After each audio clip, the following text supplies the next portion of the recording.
Sur le deuxième volet de mon intervention de ce soir, mesdames, messieurs, depuis la veille de l'élection présidentielle, depuis l'issue des élections présidentielles, j'ai annoncé ma démission du PCRN parce que ce parti ne respectait plus les canaux d'alternative, les canaux par lesquels il fallait changer une personne au pouvoir, les canaux par lesquels il fallait faire venir au pouvoir un jeune dynamique qui a la possibilité de changer les choses, ou alors un nouveau président. J'ai décidé de partir du PCRN parce que son leader ne mérite plus l'assentiment du peuple. Son leader ne mérite plus la crédibilité que le peuple lui accordait. Je le dis pourquoi. Il ne s'agit pas d'une diffamation. Je parle la main sur le cœur. Monsieur Cabral Libi Lingué a vendu le peuple camerounais. Monsieur Cabral Libi Lingué a trahi le peuple camerounais. Monsieur Cabral Libi Lingué m'a trahi. Est-ce que vous savez que je suis avec ce monsieur depuis 2017? Je lui ai posé tous les problèmes que moi personnellement j'avais. D'abord, les problèmes à l'université, les problèmes de renvoi, ainsi de suite. Il avait une position de pouvoir. Il n'a rien fait, même pas levé le petit doigt. Je me suis fait renvoyer des universités d'État simplement parce que j'ai refusé d'admettre que mon enseignant, le professeur Jean Gatti, ait abusé sexuellement de moi, mais violé. Je l'ai dit à Cabral Libi. Il n'a rien fait. Il n'a rien fait pour que je sois réhabilité des universités. Et ce n'est pas d'ailleurs pour ça que je lui en veux, parce que je comprends qu'il était dans un deal depuis. Parce que ce que vous devez savoir, c'est que Cabral Libi était à l'université de Yaoundé. Moi, j'étais à l'université de Douala. Et que nous deux, nous étions des leaders. Lui, étant leader à l'université de Yaoundé, il était déjà un indique. Il travaillait déjà pour le système. C'est d'ailleurs la raison pour laquelle il a été recruté à l'université de Yaoundé. Moi, travaillant pour mes camarades, pour les concitoyens, j'ai plutôt non seulement été violemment agressé, mais aussi j'ai été chassé des universités. Je ne lui en tiens pas rigueur. Il n'est pas ministre de l'enseignement supérieur. Encore qu'il est très ami avec le ministre de l'enseignement supérieur. Mais ce pourquoi je lui en tiens rigueur, c'est simplement parce que M. Cabral a pris 1 milliard de francs pour accepter la victoire, entre guillemets, de M. Biya-Paul. Je le mets au défi qu'il fasse aussi une vidéo comme moi et qu'il dise qu'il n'a pas pris cet argent. J'ai cette vidéo dans cet ordinateur. Cette vidéo, je l'ai envoyée à 6 personnes. Même si je meurs aujourd'hui, si quelque chose m'arrive, ces personnes vont mettre cette vidéo en ligne. C'est parce que nous ne sommes pas dans un tribunal. Lorsqu'ils m'auront porté plainte, j'apporterai la preuve de ce que M. Cabral Libi s'est fait soudoyer pour accepter et torpiller la victoire du peuple. Parce qu'à cette élection présidentielle, M. Issa Chiroma Bakari l'a remporté. Cabral le sait, c'est mentionné sur les 5580 PV qui se trouvent dans le bureau de M. Libi Lingué. Il a menti en disant qu'il avait 21 000 PV. Il a menti en disant que le président Paul Biya avait gagné l'élection et en le félicitant. C'est la raison pour laquelle j'ai démissionné. C'est la raison pour laquelle je me suis écarté de lui. Je dois vous dire que ce monsieur a travaillé longuement pour que M. Kamto ne soit pas réhabilité, pour que M. Kamto ne soit rien dans la politique camerounaise, si ce n'est le leader charismatique qu'il est. M. Cabral Libi a travaillé avec le régime et a voulu que moi, que je lance des flèches à Kamto, au professeur Kamto. Vous allez vous rendre compte que, allez fouiller sur toute ma page, sur toutes mes pages, vous ne verrez jamais une injure de ma part vis-à-vis de ce leader charismatique qu'est le professeur Maurice Kamto, qui a réveillé les consciences au Cameroun. M. Cabral Libi a financé Jean-Louis Batoum, Messé Poutine, Clotin Guedjo, Bapes, pour que ces derniers traitent M. Kamto de tous les noms d'oiseaux. M. Cabral Libi a financé la mort de Mirabel Lingom. C'est lui qui a donné l'argent pour payer le poison qu'a utilisé Messé, fils France. en complicité avec Jean-Louis Batum, en complicité avec Bapes, en complicité avec Clotaire Nguedjo. Si je mens, Christian Diop, je t'appelle comme témoin. Alors, j'interpelle ici la justice camerounaise. J'interpelle monsieur le procureur de la République pour qu'une enquête soit rouverte. Parce que je suis allé rencontrer ce procureur qui n'a rien fait jusqu'à présent. Alors, peuple camerounais, vous savez désormais pourquoi est-ce que Cabral Libye ne mérite pas mon respect. Vous savez désormais pourquoi ce monsieur ne mérite pas de conduire une équipe qui mènera à l'alternative au Cameroun. Moi, je vous appelle, tous du nord au sud, de l'est à l'ouest, toutes nos populations du nord-ouest et du sud-ouest, toutes les populations camerounaises qui sont dans la diaspora, je vous invite à vous lever dès ce soir pour la révolution. Merci.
Vous confirmez les propos selon lesquels il aurait des problèmes de troubles de personnalité? Mais bien sûr. Qu'est-ce que vous pouvez nous dire par rapport à cela? Comment? Est-ce que vous pouvez nous en dire plus par rapport à cela? Mais comment je dois vous en dire plus? Je vous ai dit qu'il est suivi par un docteur. Hein, le docteur Eyoum. Si vous voulez, vous l'appelez, vous partez à l'hôpital La Quintini, le rencontrer. Oui. Je crois qu'il va vous recevoir. D'accord. Ok, bon. Vous voulez que je vous explique comment? Je ne suis pas un docteur. Mais Okay. j'ai dit qu'il est suivi par un centre psychiatrique, comment je dis encore là? Bon, c'est à l'hôpital La Quintini, allô? Oui, je vous écoute. C'est à l'hôpital La Quintini, il est suivi. Ok. Je veux savoir si tu peux me Le proposer problème une est question. qu'il a les problèmes mentaux. Mais Oui. quand il refuse de boire les remèdes, il arrive donc à agir comme vous l'entendez là. C'est quelqu'un qui ne bavarde pas. Il prend les remèdes et il se rétablit. On vous dit même qu'il bavarde et vous allez refuser. Allô? Ok, d'accord. Est-ce que c'est possible que vous, en plus, vous interviewez vous pour que vous puissiez rétablir les faits, pour arrêter tout ça en fait? Parce qu'il y a beaucoup de choses des déclarations qui sont faites et qui seraient dues par rapport à ce qu'il dit. C'est très dangereux. Est-ce que vous seriez disponible à ce qu'on vous interviewe pour clarifier tout ça? Je vais clarifier comment. Est-ce que c'est moi qui ai donné les déclarations?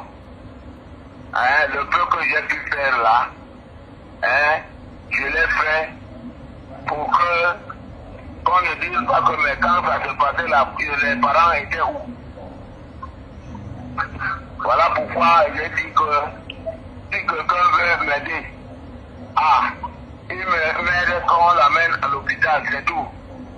Mais l'interview que je vais vous donner, vous voulez enfermer quoi, non, mon fils? C'est parce qu'il y a beaucoup de déclarations qu'il fait contre les hommes politiques, des accusations de financement, d'assassinat et tout. Je trouve que ce sont des déclarations très graves, que si vous faites une sortie, cela peut arranger un peu un certain nombre au sein de l'opinion publique et rétablir la vérité par rapport à tout ça. Bon, vous voulez m'inviter où? Dans nos studios à Bonamoussadi.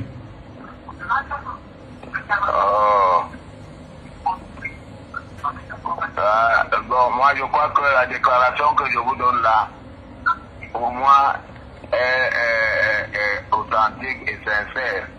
J'ai écrit. Parce que je vous le propose parce que en faisant une déclaration vidéo dans laquelle je vous pose des questions et dans lesquelles vous répondez, ça aura un très grand écho et puis ça va rétablir la vérité et puis laver et dédouaner le nom de certaines personnes qui sont citées dans ces déclarations.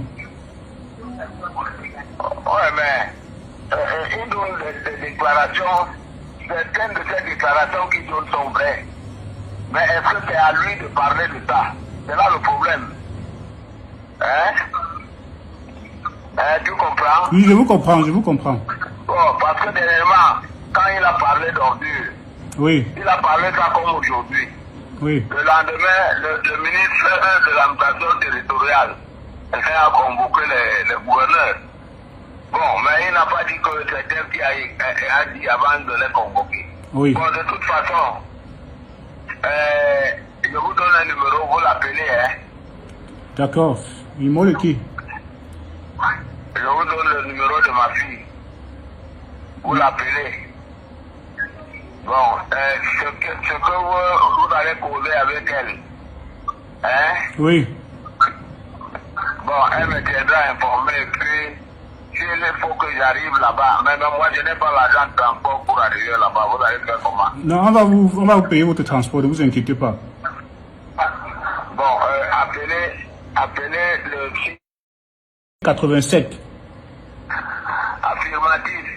Ok, je l'appelle, son prénom c'est? Elle s'appelle Françoise. Françoise. D'accord, je vais donc l'appeler. Merci beaucoup, monsieur Big Man. Oui. Bonne journée à vous. Non, mais si vous appelez, bon là, on peut prendre rendez-vous si elle accepte. Oui. D'accord. Ok, merci beaucoup.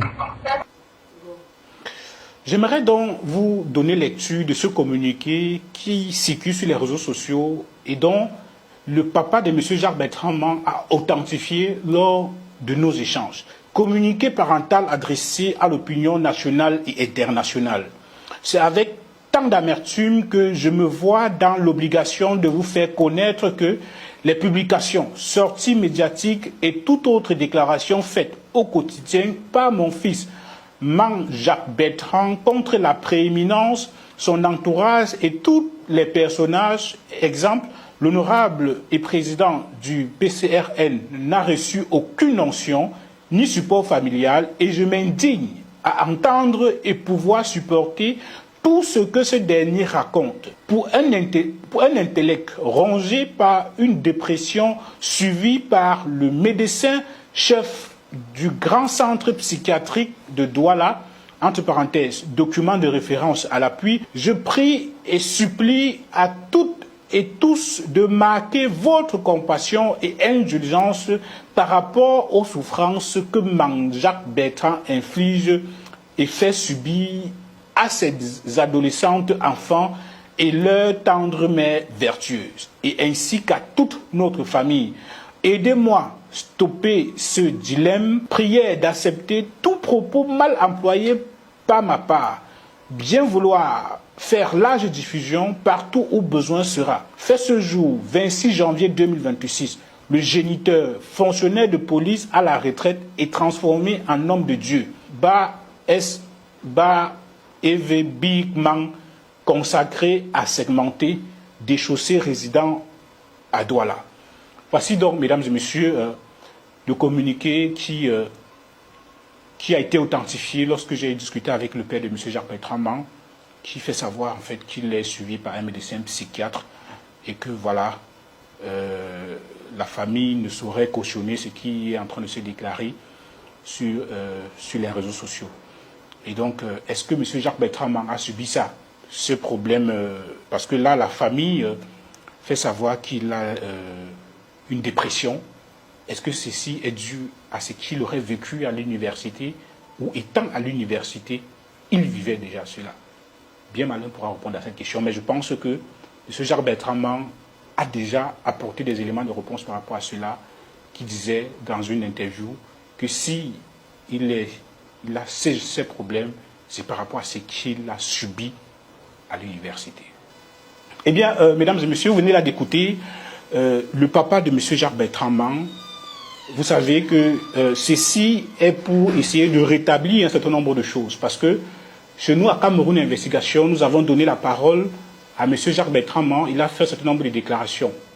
Cette vidéo, c'est pour apporter de nouveaux éléments pour que vous puissiez avoir des réponses aux questions que vous vous posez. Et donc, dans l'échange que j'ai eu, comme vous avez écouté avec le papa de M. Jacques Bertrand, il nous a mis en relation avec sa fille, la sœur de M. Jacques Bertrand. J'aimerais donc vous faire écouter l'échange que j'ai eu avec mademoiselle Françoise, la sœur de M. Jacques Bertrand, qui apporte plus d'éléments que son père n'a pas apporté, en tout cas. Écoutons mademoiselle Françoise, mesdames et messieurs. Oui, bonjour madame. Bonjour. C'est madame Françoise. Oui.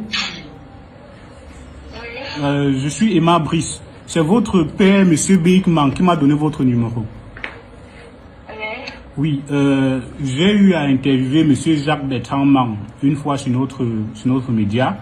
J'ai donc appelé votre papa pour qu'il nous dise, parce qu'il y a un communiqué qui a circulé sur les réseaux sociaux attribué au papa de M. Jacques Bertrand. Et donc, j'ai donc appelé M. Bigman pour qu'il puisse authentifier en fait le communiqué. Il a donc dit que c'était un communiqué de la famille, effectivement.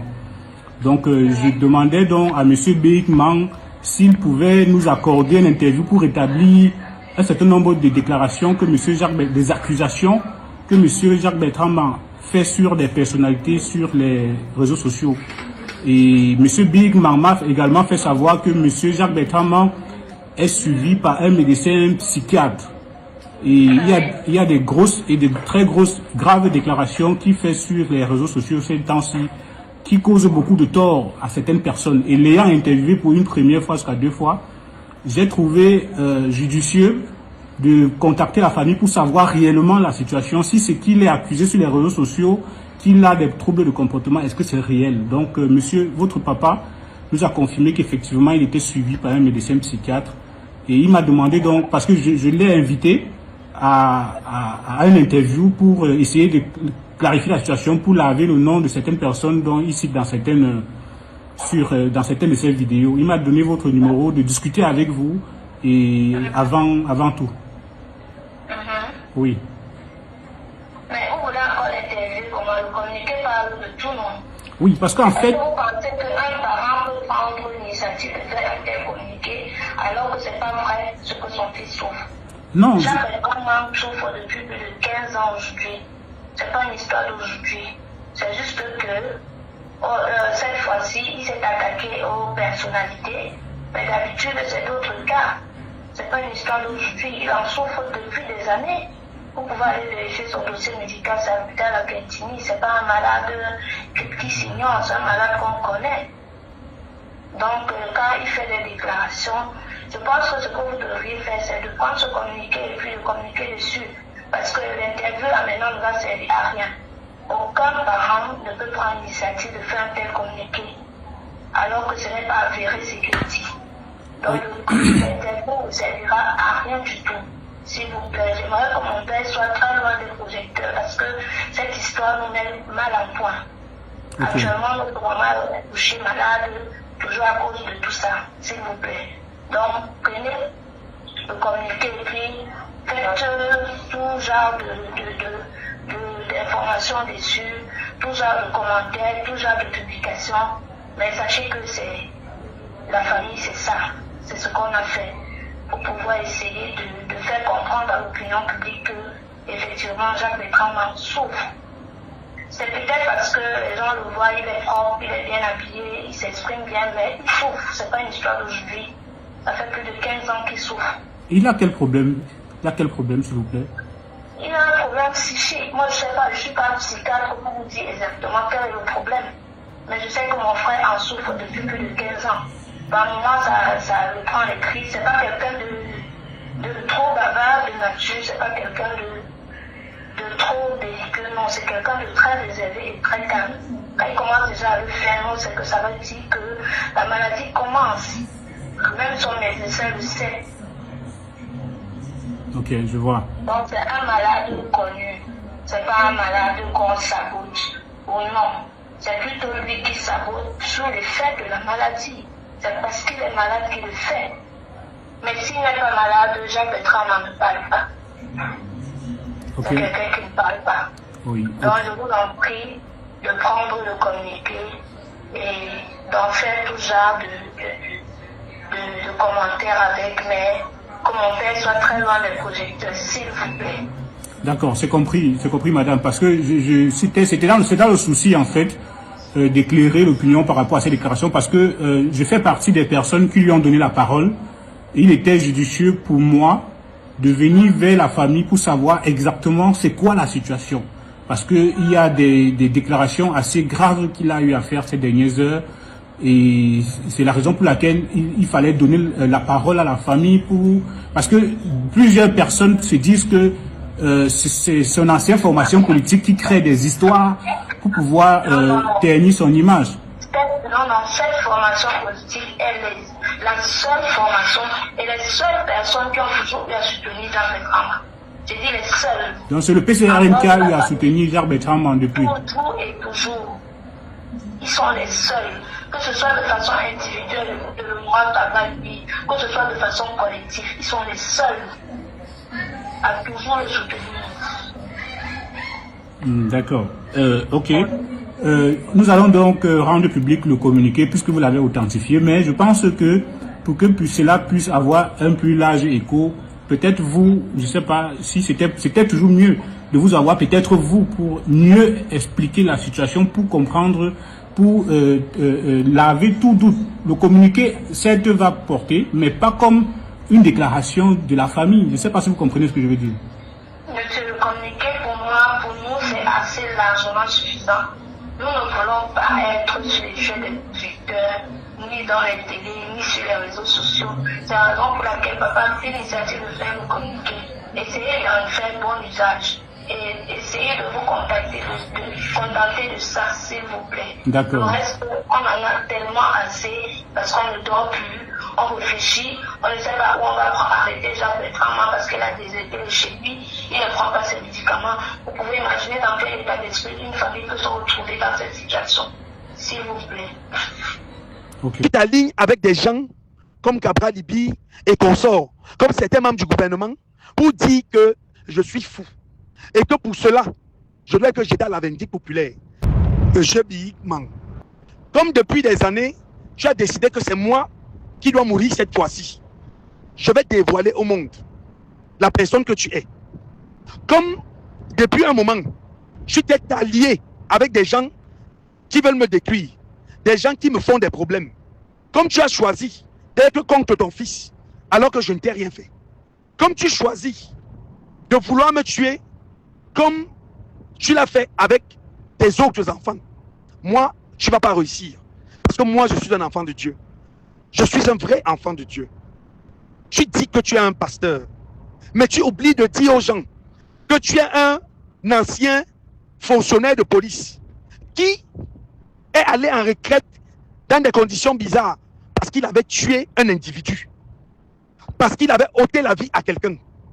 Tu refuses de dire que dans tes fonctions de policier, tu avais tué quelqu'un et c'est pour ça que tu as été retiré du corps de la police.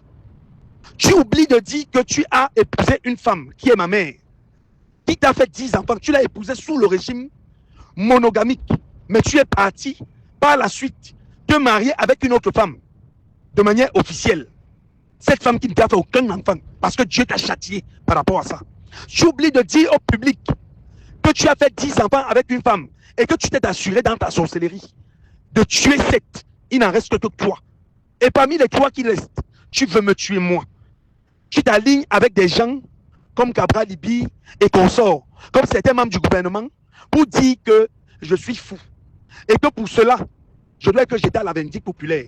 Moi qui est supposé être ton fils. Toi qui es supposé être mon père. Je suis déçu par ton attitude. Tu t'es occupé de moi jusqu'en classe du coup moyen 2. Moi, ton seul fils que Dieu t'a donné. Avec tout ce que tu as pu avoir. M'as-tu laissé un héritage? Non, je n'en ai pas besoin. Je me suis pris en charge depuis le coup moyen 2 jusqu'à aujourd'hui, là où j'ai construit. Je suis marié, j'ai des enfants. Je m'occupe de ta femme que tu as épousée, qui est ma mère. Opération sur opération. J'en suis fier parce que c'est ma mère. Qu'est-ce que tu gagnes donc à vouloir tenir mon image sur les réseaux sociaux? Qu'est-ce que tu gagnes à vouloir faire croire aux gens que ce que je dis sur Cabral Libi, qui je ne sais quelle est l'alliance que tu as avec lui, qui je ne sais quelle est l'alliance que tu as avec les membres du gouvernement, que t'a-t-on promis? On t'a promis quoi, monsieur Biyik? On t'a promis de changer tes conditions de vie? Et c'est pour ça que tu veux sacrifier ton fils? J'ai pas peur de ça. Je me suis déjà battu dans la vie. J'ai été violé à l'université, tu n'as rien fait. J'ai été renvoyé de l'université, tu n'as rien fait. Tu étais vivant. Tu avais tes frères qui étaient des ministres de la République. Tu es un sataniste, un sanguinaire. Tu te caches derrière une soutane pour faire croire que tu es un homme de Dieu. Pourquoi les enfants de tes frères t'ont abandonné? Pourquoi tes frères et sœurs t'ont abandonné? Pourquoi tu es reclusé seul au village? Pourquoi? Est-ce que c'est de ma faute? Est-ce que c'est à cause de moi qu'aucun enfant de tes frères ne t'approche? Est-ce que c'est à cause de moi? Est-ce que c'est à cause de cette folie dont tu parles? Que tu es un homme seul avec tes 2 filles, parce que tu sais ce que tu fais avec elles. Tu veux que je le dévoile aux yeux du monde? Tu veux que je dise aux yeux du monde ce que tu fais avec tes filles? Tu as donc voulu m'exposer, mentir sur mon nom. Moi, je vais dire la vérité au monde. Parce que c'est toi-même qui m'as enseigné que je dois toujours marcher selon le chemin de la droiture, de la vérité et de la justice. C'est toi-même qui m'as enseigné que la peur, l'excitation, les lamentations et le désespoir, ce sont les armes du diable. Monsieur Biyikman, je ne suis que ton fils. Mais tu es un père qui veut tuer son fils. Avant que tu ne me tues, le monde saura qui tu es. Le monde saura que c'est toi qui persécutes ta famille. Que maintenant on est en train de t'utiliser pour détruire ton fils. Mais tu n'y parviendras pas. Je suis plus fort que ça. Dieu est plus fort que ça. Le Dieu que moi je sers. Pas celui de la secte dont tu sers. Donc je te dis, je suis prêt. Je prie. Et ma prière est plus forte que la tienne. Parce que tu es un sataniste. Et je te préviens, si tu meurs avant moi, ce qui va certainement arriver, aucun membre de ta secte ne viendra dans mon village pour t'enterrer. Et si tu meurs avant moi, ce qui va arriver, cette femme que tu as épousée, alors que tu avais déjà épousé ma mère, sous le régime monogamique, n'entrera plus jamais dans notre construction au village. C'est ce message que je voulais te passer ce matin. Et ce message, je vais m'assurer que toute la République et tout le monde entier puissent l'écouter. Pour que tu ne puisses plus jamais te prévaloir d'être mon père. Parce que tu ne le mérites pas. Sorcier.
Il avait promis deux choses pour qu'il n'aille pas, pour qu'il ne soutienne pas le contentieux post-électoral présidentiel. Sur la table de la mafia, il y avait deux rémunérations.